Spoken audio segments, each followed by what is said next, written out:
Welcome to the SpartanMag.com VCast. Jim Comparoni, Paul Klondike, Spartan Stadium, Michigan State, 31-7 victory over Central Michigan. Had to work for it. Central Michigan showed up, landed some blows early on. You guys all saw it.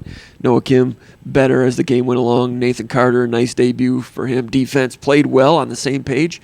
Not perfect, but some things to build on all across the board, Paul. And I'll say one thing. Tucker always talks about during practice, we want our guys to strain. It's important to strain in practice.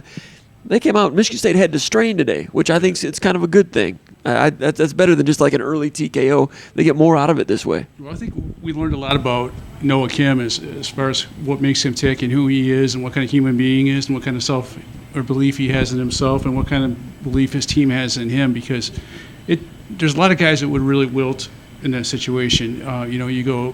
You got some drop balls, and no one wants to hear about that. And we've had these kind of VCasts where I'm like, this guy would have had this many passing yards if it hadn't been for a drop here or drop there, or miss block here or miss block there. And it looked like that for a while. Malik Carr had one. Jerron Glover early, I believe, ran a wrong route. And, there's Trey Mosley, I don't think I've ever seen him drop a ball in his career at a drop ball on the sideline. Like a really weird one, and Noah Kim just stuck with it. And I don't know what it is about the 2-minute drill, but for a lot of quarterbacks that have some ability and have some belief in themselves, once you get in that 2-minute situation, a switch gets flipped, and I felt like he executed really well. But it kind of started with guys making 50-50 catches for him. That Jerron Glover catch, and it's a catch that he expects to make, but this is a guy that we've never seen. Well, we've seen him make a couple catches, but short ones. But here's a guy down on the sidelines and catches a huge ball that needs to really be caught for Michigan State to have a chance to get into the end zone before halftime. And once your receivers, your skill guys start making 50-50 catches, it seems like that's kind of when a lot of times the confidence goes on and you really trust those guys to make routine catches, and that's kind of what happened for Michigan State. Courtney Hawkins told us about the depth of the room, and we saw that kind of lift the team up by the bootstraps today. Fitzpatrick, Glover, those guys coming along. Jerron Glover is a guy that I've said, his high school film, I was like, I don't really see anything great there.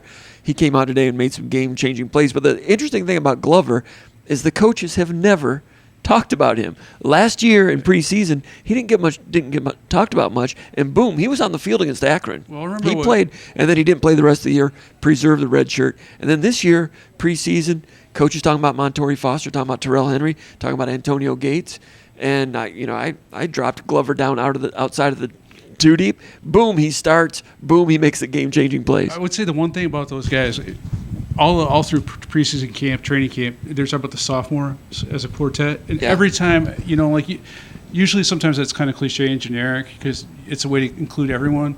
But every time they named out the sophomores, I can't remember a time where Jerron Glover wasn't mentioned. That's true. It was they always, do. Yeah. And it was like, always Antonio Gates, Terrell Henry, and then Jerron Glover. And I'll go back to the spring. We had an interview with Courtney Hawkins, and he mentioned Jerron Glover is a guy that could take the top off of it. And that's kind of the first thing that really kind of stuck out to me, where he was saying that he's a guy that can take the top off of it. And then when he was talking about last week, Courtney Hawkins was out for interviews. He was talking about all the guys that are in our rotation are guys that can play all three receiver positions. And then he was also talking about the sophomores. To me, that just kind of was a signal to me that, hey, these guys are coming along. Personally, I didn't think they were going to make as big an impact as they did tonight. I thought it was going to have to be Mosley, Montori Foster, Christian Fitzpatrick, the guys that have been veterans. And it's good that they did. The sophomore class had to make an impact, because I do think that one of the things that the Central Michigan team has is they have a really good defensive back in Dante Scott, or whatever his name is. The corner, he's outstanding. 15 pass breakups last year. A candidate for MAC Defensive Player of the Year by all accounts, and I thought he was really good. The safeties are solid. I think their defensive scheme is really good. So, we saw it on one time where Trey Mosley wanted a pass interference. It was, I forget, it might have been a third down pass. Single coverage, and it was good coverage, really good coverage, and it looked like the kind of coverage you get against Penn State or Michigan, where Trey Mosley was covered up really, really well on that play. So when you have those instances where you've got defensive backs, even at a MAC level, that can match your top receiver or your top receiver tandems, you got to have other guys that can step up. Now, it either has to be the tight end, and Malik Carr was terrible early in this game. I mean, he was really bad early in this game, so that's not him. Running back had some options. Jalen Berger was really good at catching some balls in the middle of the field. Nathan Carter had a couple balls, or at least one that he caught in the middle of the field. But this game turned on those sophomores, making some plays, and each one of those guys made plays. Terrell Henry in the return game. Michigan State had some really short fields, and that's how they were able to build that lead in the second half. And then even Antonio Gates, I don't think he had a catch in this game, but he got deep. On one play, and he drew a pass interference penalty, and he had a couple nice blocks out there. So he played a lot of snaps. Yeah, those receivers did a nice job, and it's really important that they get this now, because if you can get this now and build the confidence now, you're going to be able to do it in Big Ten play. It's not going to be one of those situations like there's been times where Michigan State's had really good receiver cores at the end of the year, but guys that struggle to make plays early. I think of the Benny Fowlers, Tony Lippett, Keith Mumphrey. Now, each one of those guys is an NFL guy down the road, but early on, they struggle to make catches. So the earlier you get into a rhythm of making catches, making 50-50 catches, it's such a huge benefit to your quarterback. And once a player makes a breakthrough, a lot of times these receivers have to wait their turn. Once they make a breakthrough, then they are what they are. They're in it. They're an impact guy. Who was the guy here for Michigan State about 6 years ago? The guy from Houston with the little blonde tuft hair, the receiver. I forget his name. Stewart Jr. Yeah, Darryl Stewart. So he just kind of hung around. And then it was his turn. Boom, he was good opening day and good for the next 2 years. When it's your turn, you turn over the leaf. And I think that's what we're seeing with Glover, Henry, Fitzpatrick made a big play. That's great stuff. And as far as Noah Kim, really interesting study today to watch him. Tucker said, I think it was just jitters. Noah Kim didn't say I was nervous, but it's not maybe nerves. It's just so jacked up, and he was sailing those. Everybody saw it. Second possession and third possession, third down, receivers open, missed both of them high. He didn't win this job by missing guys like that. Right. So coaches very calmly stayed with him. I was listening to the radio broadcast, and J.U. Kulkrich, who does a really good job on the sidelines, said that he overheard Noah Kim on the sideline saying, I'm good. He's fine. He and as Noah Kim told us after the game, he was fully confident that the plays were there and he'd start clicking with them. And he did, starting with that third down on that deep fly to Jerron Glover. And I don't know if it was that one or the out and up, or maybe the one to Fitzpatrick all down the same sideline. From our vantage point, probably a lot of fans that are over here on this side of the stadium, those passes were pretty. And there were some plays today with Noah Kim. I know he was throwing some wild pitches early, but a couple plays when, back in the pocket and mobility to buy himself some time, just moved real quickly, kept his feet together, and zip. As much as I like Peyton Thorne, everybody knows that I'm a Peyton Thorne guy. That was a play Peyton Thorne's not going to make. And like Tucker said, the talent did flash. You did see the talent flash with Noah Kim. He wasn't perfect, but that talent, that's exciting.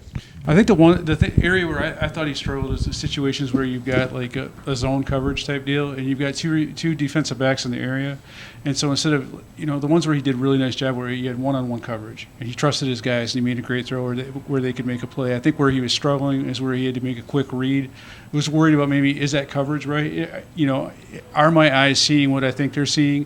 And then trying to zip it in there, because the ones on the sideline, early on at least, when it wasn't a zone type look, that's where I think he had some of the struggles. He does a really, really nice job throwing on the run. Like that. I think maybe you can argue about a whole bunch of different throws that maybe are the ones that really kind of settled him down. I think the one that really impressed me the most was the one that was dropped by Trey Mosley, where he scrambled out and he threw a bullet. I thought the other one that could have been caught, the Montori Foster in the end zone, right before halftime, that I believe hit Montori in the shoulder pads and kind of bounced back into his hands. Now that would have been a tough catch because you got guys all around you, but the fact that he was able to roll out and throw a ball with that kind of tight spiral, that comes out pretty. And it 65 yards. 65 yards, and we're used to seeing a lot of guys that have played at this level. It's a moon ball. No, that thing was not a moon ball. That was like one of those. Wind-cutting long iron shots in the British Open, man. That was fantastic. And I know Central Michigan does not have the greatest pass defense. You said they're good. It's a good sparring partner. But there were very infrequent times, in my opinion, when Noah Kim was like stuck on something. I thought that when he did check down, it was on time. That back foot was hitting, and he was going through progressions. Again, not the toughest task he's going to face, but you compare that to Nebraska's quarterback and the problems he was having with Minnesota's defense. Minnesota's a better defense than Central, but Central's got a good defense. But Noah Kim processing, I thought, was pretty good against this opponent. I think there's a lot to build on there. Talent's there. And as far as Noah Carter goes, guy runs hard. What I call him? Noah Carter. Nathan Carter? Yeah. Nathan Carter runs hard. Exciting. Those that are in the stadium could probably see it. I don't know if it shows up on film, but runs hard, got some fall forward yardage here and there. Got stopped on fourth down a couple times. Blocking wasn't great on those fourth down plays. Tucker was asked, why don't you go under center on those? I mean, there's plenty of teams around the country that pick up short yardage out of the shotgun. You got to block it better. But Michigan State does have under center plays as part of their repertoire in their playbook. Not all teams do. And Jalen Berger with his 12-yard touchdown, that was under center. Michigan State only sprinkled it in a couple times, but that's something they can go to if they make that decision in their own war room. And let's not mince words with the 12-yard touchdown. That was probably the best blocked. That was blocked perfectly on the outside. You had a tight end, I believe Malik Carr sealed it. Evan Morris. Was it two tight ends? There's two tight ends. Yeah, Evan Morris, to me, and I'm glad I've been writing about him or whatever, but he was easily the best blocker. I think the best thing that happened to Malik Carr out there is they ran a play where Malik Carr was out there and they needed to get a run blocker in there. They pulled Malik Carr, put Evan Morris in there as the only tight end. I think that lit a fire under Malik Carr. But Evan Morris earning his keep as a blocking tight end, and it wasn't perfect today. I thought at the end of the game, as the game wore on, as the run game operation got better, I think one of the things that was a little bit of an issue early is, Dallas Fincher hasn't played a whole lot of football, and the kind of separation, he's not going to, he's not a huge guy, but he's not going to get the push that a healthy Nick Samac would. And there were some times where there wasn't a lot of, room to move in there, and I felt like Fincher came in at the end. He was played a lot in the second half, and he did pretty good. But Samac went in there, and I think that kind of switched things a little bit. I think they started get a little bit more physical, a little bit more confident in some of what they do. So I'm not entirely willing to give up on the short yardage run game because Jaron Mangum wasn't there. He's a guy that is the physical dude, and Samac. When you talk about short yardage, your center is such a big deal, and Fincher's a guy that has not played a lot of football. He's a little bit undersized, so there's some asterisks with this. Absolutely. And Central is good enough defensively. I think that the strength of Central's defense is that defensive line, defensive interior. I know they play a max schedule, but they've been among the nation's leaders in tackles for loss the last couple of years. They do some tricky things in there. And if your run game, your short yardage run game is only C+ on a particular day, they'll stop you. And that's what happened today. That's good that Michigan State got stopped. Go back, work on it, get Mangum back into the fold, get Samac healthy. But if it's not Samac, they went with Fincher, of course, starting. Samac came in. I don't think they used Duplain at center today, did they? Use Duplain, and I thought there's a chance they'd use Vandermark too. Because he's worked a lot at center. Going back to this spring, that kind of speaks to what Kapilovic thinks of Fincher. He's a guy that's hung around, waited his turn. Now it's going to be interesting to see if he can use that and kind of build on it. But I really feel like. We saw Samac warm up today. We saw Jaron Mangum warm up today, and so these are kind of like minor injuries, and it's good to get those guys extra healthy for when you need them. But it's also a good deal for Fincher to get some experience. Sure, and Michigan State was stopped once on a 4th and 1. I think it was left guard. I think it was Duplain got beat kind of on a swim. A one gap play. Central does both of it. They'll go, a 30, and they'll do a 40, and they'll one gap, they'll two gap. And when the ball is snapped, offensive lineman, there's indecision there. That's what makes some of the variety effective. And Duplain, who had some good plays tonight also, I think that he might have gotten beat on that one. And credit to them, Central makes some plays here and there. Yeah. Carter, I like Carter. I like everything. And I like the way he talked after the game. I like that little guy, strong guy, and some quickness. So it's nice to see Michigan State have some more speed at the ball carrier position. And I think Jalen Berger is better. Now, it's first game, so he's going to be fresh. I don't think he's very So I think he's better, and he's second string now. They think that he's their best pass catching running back, Yes. and you saw him out there making some plays in that regard, out in the flat, a one-handed catch on one occasion. So Berger, as a 10 carry a game guy and a 3 reception a game guy, that's a nice second string running back. I'm not sure he's a feature back in this conference, but he's a nice number 2, I think, if Carter stays healthy and continues to show some of this burst. I think Berger's a guy that's got to be motivated. I feel like last year when it looked like Elijah Collins was going to take his job, that's when he really turned it on. I feel like in this one, there was times where he had a couple really lackluster runs, where he was met with some traffic and he didn't really put his foot in the ground. Today? Yeah, I felt like there was a couple times, and maybe it's the O-line, but I felt like in the second half he did some nice things, but he's a guy where I think he can execute a play and he can make it happen, like you saw in the 12-yard touchdown run if everything's blocked well. Nathan Carter's a guy that that was a good cutback on that too. That was a good job by him. But Nathan Carter's a guy that can get it done in a lot of different ways when not everything's perfect, and you need those guys. And he's got some big playability. If you're like me, you're like 3 runs today that he had. I was like, man, I think Kenneth Walker might have taken that the distance. So he's not Kenneth Walker. No one expects him to be, but to have some big playability, and he's got some wiggle. He's bigger, stronger than he was. He's close to he's 201. They list him as right now. So I believe he played at 190, at 195 at UConn. 190. So the big thing for me is, look, can he stay healthy? Because we were just talking about how Berger's a nice, a backup running back. Jordan Simmons, I don't think is the guy. Davion Prim, I don't think is the guy. And Simmons, interestingly, was the first running back off the bench today. Right. I don't know if there was something they had to send a little signal to Berger on something or what, but that was very interesting. That Simmons it could have been something with pass pro too. He's the best pass pro guys, and so I didn't know what exactly when that was he came in. Like first possession, I think. Yeah, so it could have been like, hey, we're going to get blitzed on this. You need, it's nice to have your best pass pro guy in there. Good point. But I think Nathan Carter, he's got a great demeanor. He's got an appreciation for the game of football. He's got an appreciation for being in this environment. He's a good story, and as long as he stays healthy, I think Michigan State's going to be better running the football. And I think Michigan State as a run game operation is going to continue to get better. They're already way ahead of where they were last year, in my opinion, because it really took several games into the Big Ten season before they got kind of on to the point where they could actually run the ball marginally well. This game doesn't look great statistically, but I feel like they made it count.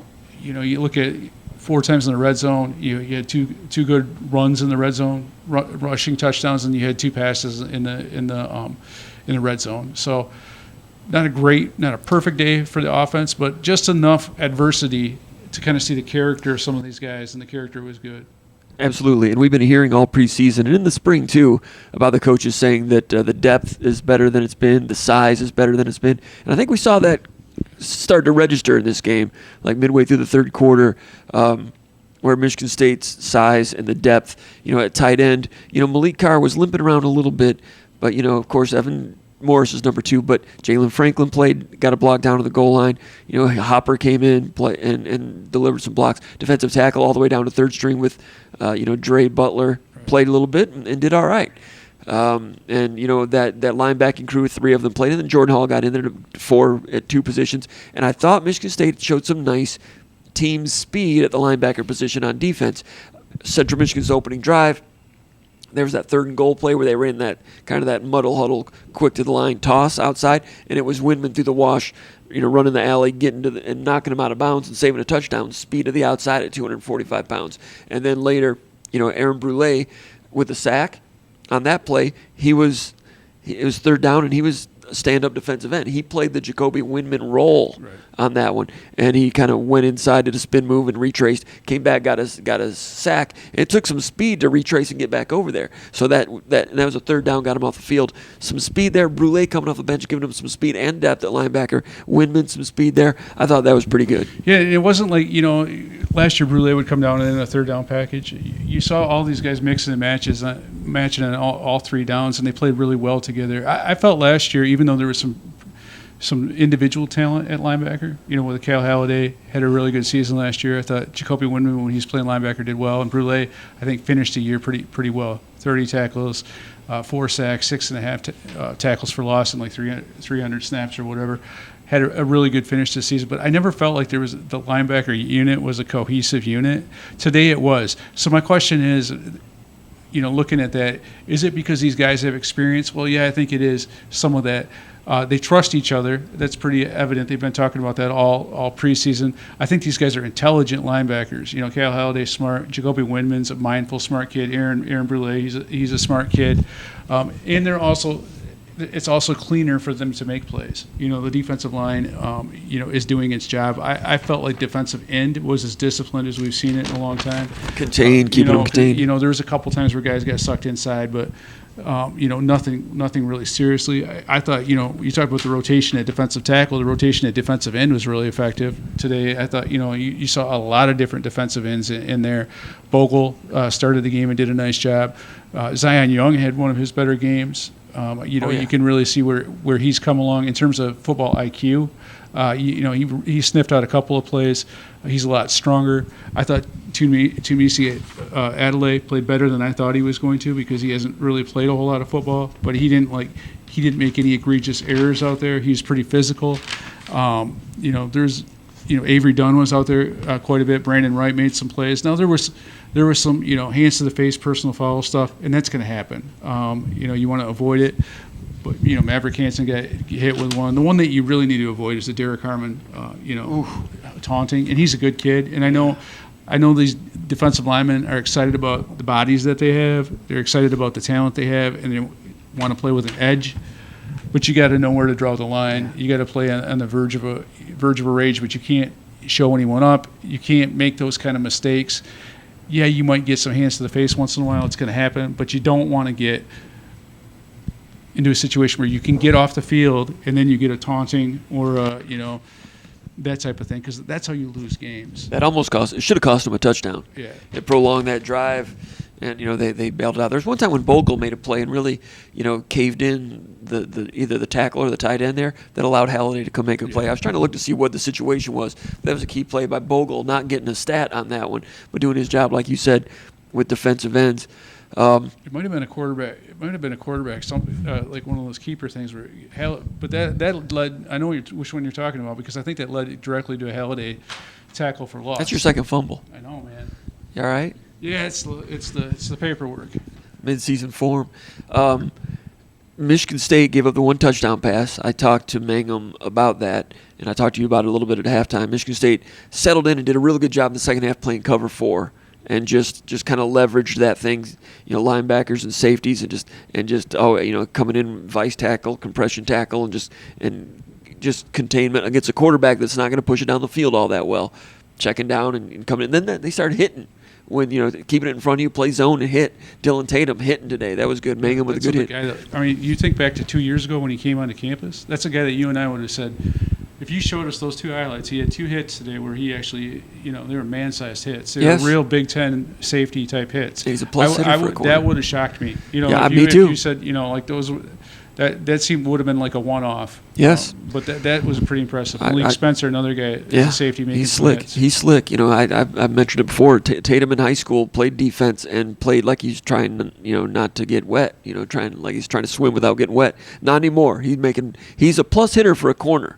And he may end up being inside at some point anyway, but he played well. All right, so Michigan State was in cover 4, and on that touchdown, it's a cover 4 beater that, if it's the receiver's coming all the way across both safeties and gets open way over here and the corner's occupied, like D'Antonio's teams would have trouble when the corner ran out of there and then they get the wheel route. You can just get a little opening over there. This time they had like someone over here in the flat, which kind of occupied the corner, and that dead area there when the receiver's coming all the way across. So this safety, I talked to Mangum about it, and he didn't really see him coming, but through film study and being able to anticipate that thing, he's a young guy, for his second start, and he saw it and changed direction, didn't get there in time. Well, when he's got that much time and the pass rush and it doesn't get there, that's where things amplify. But it's a good learning moment for him. He became open. It wasn't an assignment error. He wasn't doing the wrong thing. The structure of the play was difficult on him. It's a tough ask. But against other opponents that maybe are more diversified with the passing attack, Michigan State will get to a point where they're doing different coverages. This team, you can just show them the same coverage every day, and they're not going to hurt you.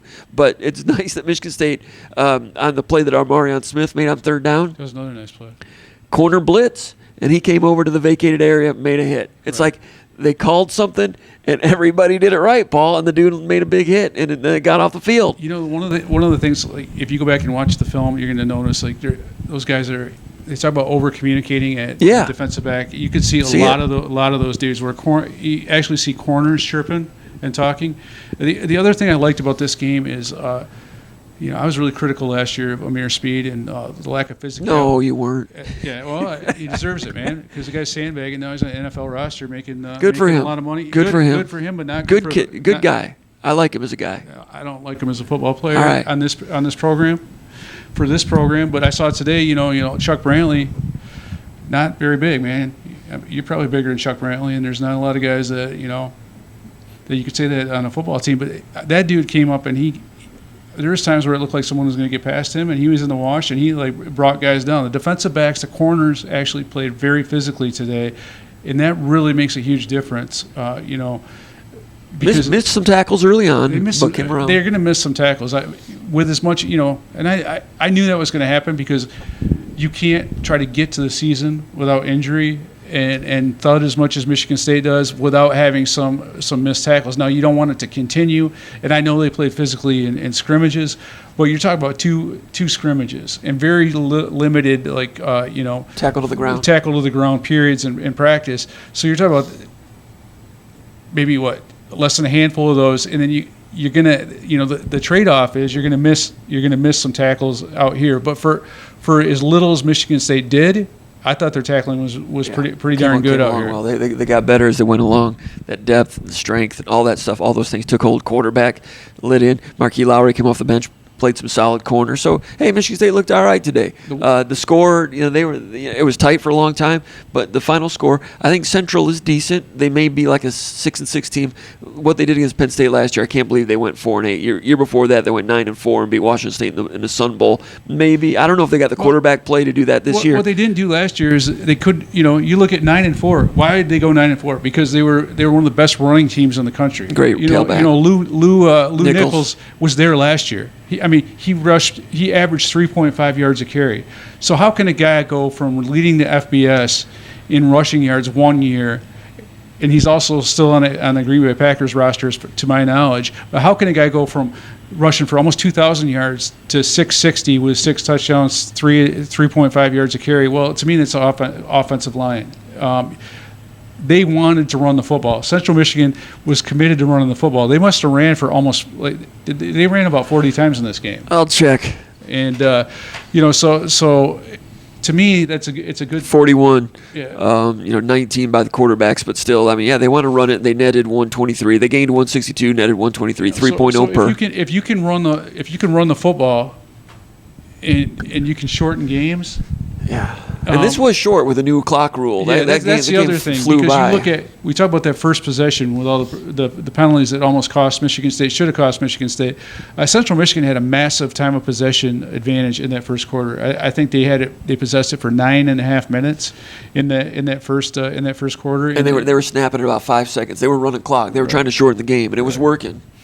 So if Central Michigan can run the football effectively, and I think they did a pretty good job tonight, given Michigan State's strength as being in the front seven, if they can do that on a consistent basis and they can get good defensive back play, I had a point. Then maybe they can do something better than 6-6. I don't remember. I don't know MAC teams. I don't remember why I brought it up. Central Michigan and 4-8. I had a point, but I forgot what it was.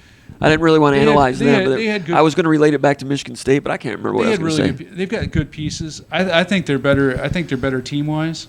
But I don't think their offensive line was very good, and I think they put a lot of emphasis going into the season on the run game. I think they want to get back to running the football, respectively, and I think Burt Manuel, with his running ability. I think he can do a little bit of that. The one thing I don't know about this Michigan State team is I don't know how they're going to handle the deep ball in a team that's going to go vertical on you. Be completely different when Washington's in here in 2 weeks. Right. Jonathan Kim, 47-yarder. That was a lift.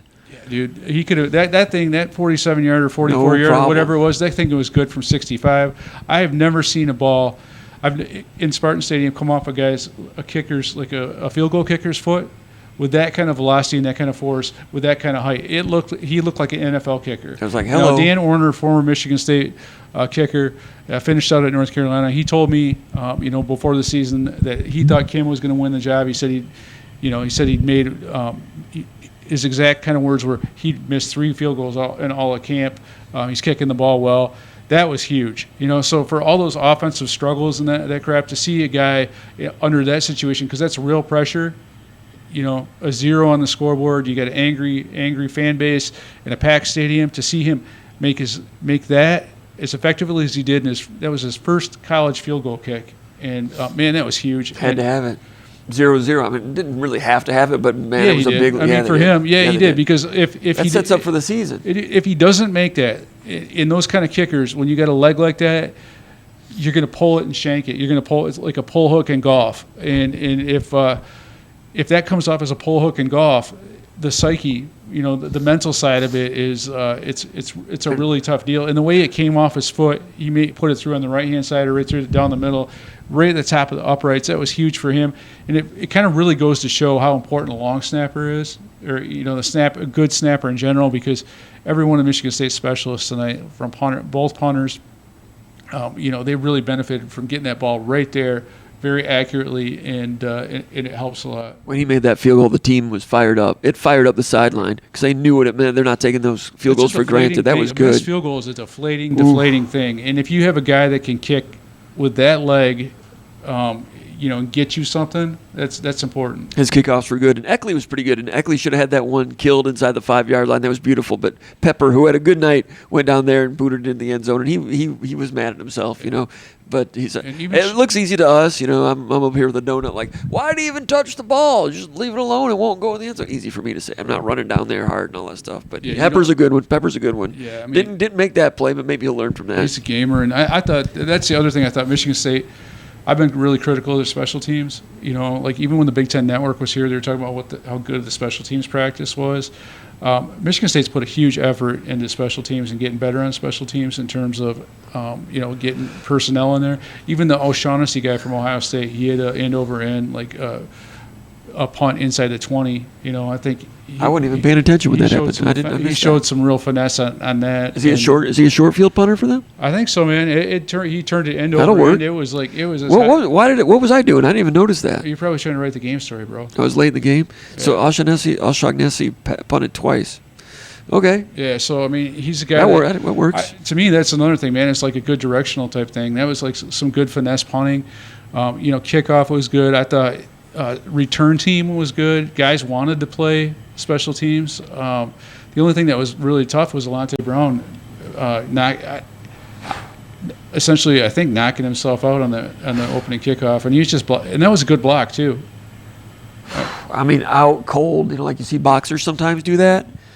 And everybody was concerned about him, of course. When he was going off, he was fine. He was letting people know he's fine. And on the radio, they said that he got off the stretcher and ran to the X-ray room, right, and then got cleared and back in there. And I don't know. I know they're cleared and all that, but I don't know who's right and who's wrong. But, Paul, if he were a boxer and you get knocked out like that, you got to sit for 100 days. Yeah, I mean, he sat for 10 minutes. If it's the New York State Commission, if we're doing 100 days, Michigan State Athletic Commission. If we're in the Odessa, Ukraine, or something like that, not to worry. But wow. So, but you know what? That's why I think it's good that they've got some. They know better than I do. They've got some insulation with a neurologist. Like a real doctor, not just a guy in the corner. I was surprised. Yeah, I'm happy for him. He's, you're seeing these. I don't want to say they've got waves of players, but that's a guy with some speed. And then, like on special teams, Joyner's out there, and Jordan Hall's out there, and Aaron Alexander's out there. He's put on some weight. Some guys that look good, look the part on special teams. Not a bad thing. Yeah, I think one of the things that you've seen, like with a lot of the guys that they brought in, there's a lot more of those linebacker type bodies in there. that maybe they're not going to be playing in the linebacker rotation or whatever, but they're like special teams, like, I mean, literally guys that are just for special teams. And Avery Dunn is better and bigger, but not playing as much. That tells you what the depth is. Yeah, So he's solid. He's good. He's functional. But last year he was starting and everything. Now he's like third string. Might have played 5 snaps. I thought the defensive line was good. They were good. Avery Dunn played about 10 snaps tonight, I think. Yeah. I thought Bogle was good. Sometimes it's not going to show because guys like an Avery Dunn last year had 4 sacks or whatever, and that's because he was in there too many snaps. You got guys doing their jobs, and linebacker though playing well together, and that was kind of refreshing to see. And I was like looking at the Athlons preview, and they had the Michigan State's linebacker crew ranked number 9 or something in the Big Ten. Like that those guys, I think are better than that. Sure. Hey, it's a great atmosphere today. Almost full, pretty much. And when they started doing these Friday night games, no one really knew how it would take and all those things. And I remember hearing someone on a radio station predicting they'd have fewer than 60,000 here today. No, it was full. It was great weather. In my opinion, it was the best weather day of the whole year in the state of Michigan. I thought it was perfect and beautiful. A lot of Central Michigan people here. They were festive. They brought something. It was a game, and the band was great. The students were beautiful. The students section is bigger than I think it's ever been or close to it. And it was a great atmosphere on a Friday. And I tell you what, when you're in town and this game happens and you're waiting for it, it feels like Saturday. So essentially, is it running out? Batteries running out. So essentially, what the 3-day Labor Day weekend around here, it's 4 days because this is like a weekend for people off here. If you can get off work and you get here, it was great. It's a credit to the program. It's a blue ribbon day for Michigan State. Anything else? Nope. For Paul Kondak, Jim Comprone, have been watching the VCast from Spartan Stadium with the Spartans, SpartanMag.com.